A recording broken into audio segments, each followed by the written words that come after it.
We are here today to celebrate the life and death of our Grand Chief, Sir Michael Thomas Somare. We are celebrating his life as well as mourning his death because during his lifetime, the Grand Chief did so many wonderful things for the nation.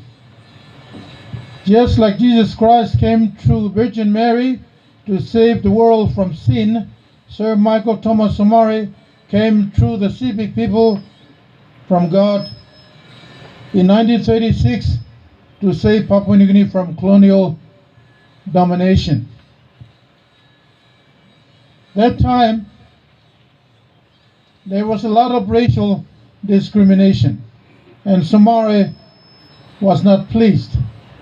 And that is one of the reasons why he fought for independence.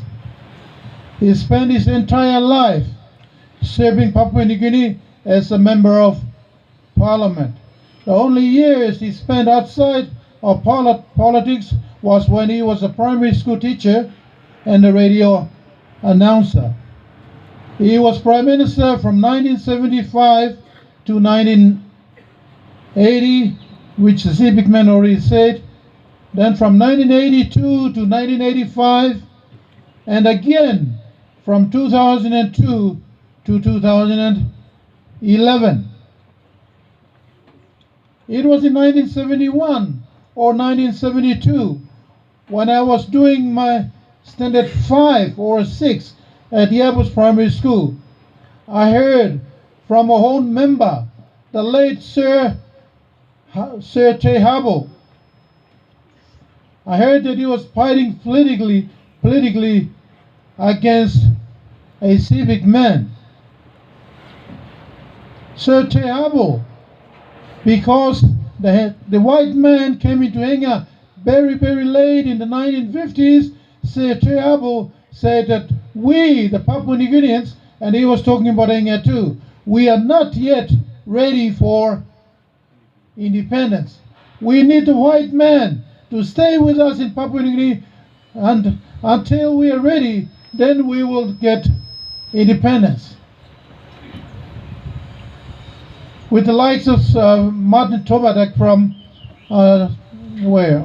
East New Britain, and him and other leaders with the United Party, they said we are not ready for independence. But Somare said, no, we are ready for independence.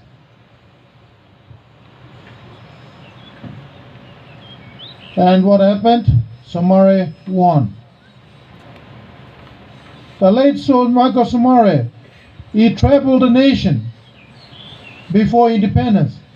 And I said earlier, in 1971 or 72, he visited Enga. And I was a student, as I told you already, that I was the Airbus Primary School, and we lined up to meet him. And I was so lucky and so fortunate at that time that I was one of those many great for standard 6 students to shake hands with him. And that was the first time I shook hands with him, and that was the last time I shook hands with Sir Michael Somare. And when he's when he goes down and Sepik, when he's buried, he will die with my fingerprints on his right hand. And I will never meet him again.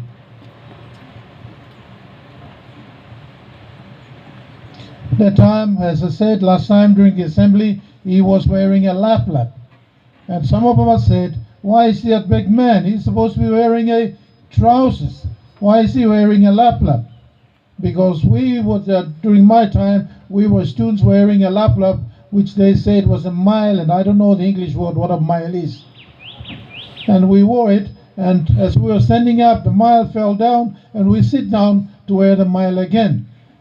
But when he was coming around, he was wearing sandals and the mile, and we said how lucky he is, because his mile must be very strong around his waist.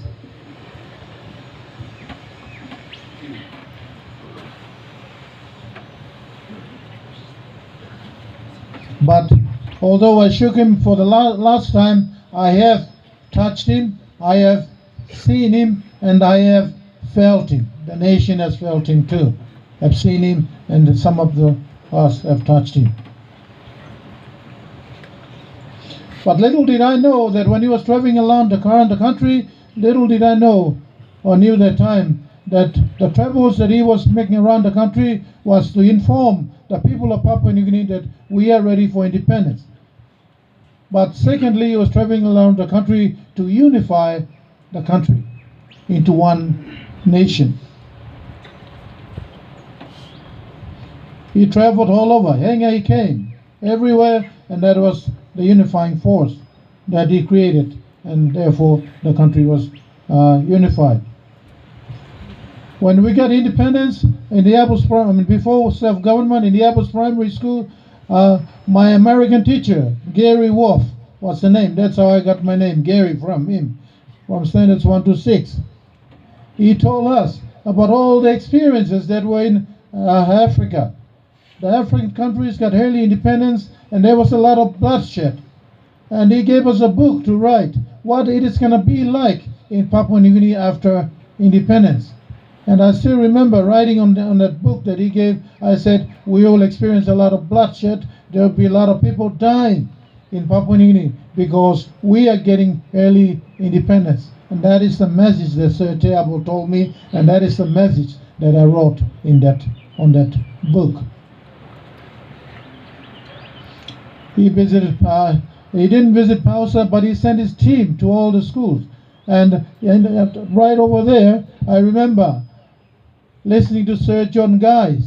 He was a member of the Constitutional Planning Committee. He came here to talk to us, the Pausa students, about independence and all the other events that they were planning for.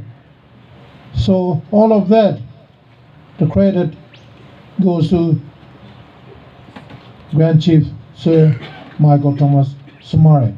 He was a man who changed our counting system from feet and inches to centimeters and meters that we are using now. When I was in primary school, I learned about feet and inches.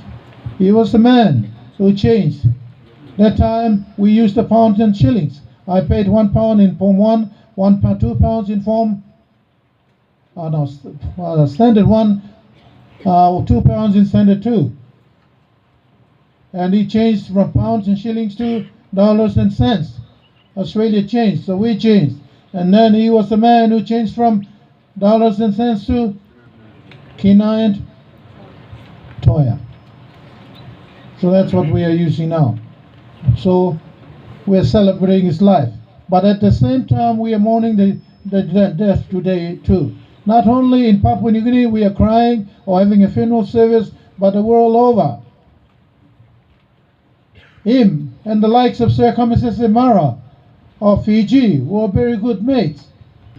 And they spearheaded the Melanesian spearhead group. They got the Pacific Island countries together. And they Sir Somare united the country. And the world is losing too. The Australians on Monday, they flew the flags on half-mast. They were remembering Somare. Australia, they don't do it to an overseas country. The only person they did was for Yasser Arafat. Yasser Arafat was the the Palestinian Liberation Organization movement leader. They flew the flag at half-mast when he died. Not when Americans died, they fly the flag at half-mast, but Australians did it on Monday. In America, the New York Times ran an article on Michael Thomas Somare. So we are losing a very great leader. But his legacy will live forever. We think about Somare, but it is also, he did a lot of things. He unified the country, as we say. Your legacy will be ingrained in the minds of every Papua New Guinea when we celebrate Independence Day on the 16th of September this year. We will remember Michael Thomas Somare. Rest in peace, champion.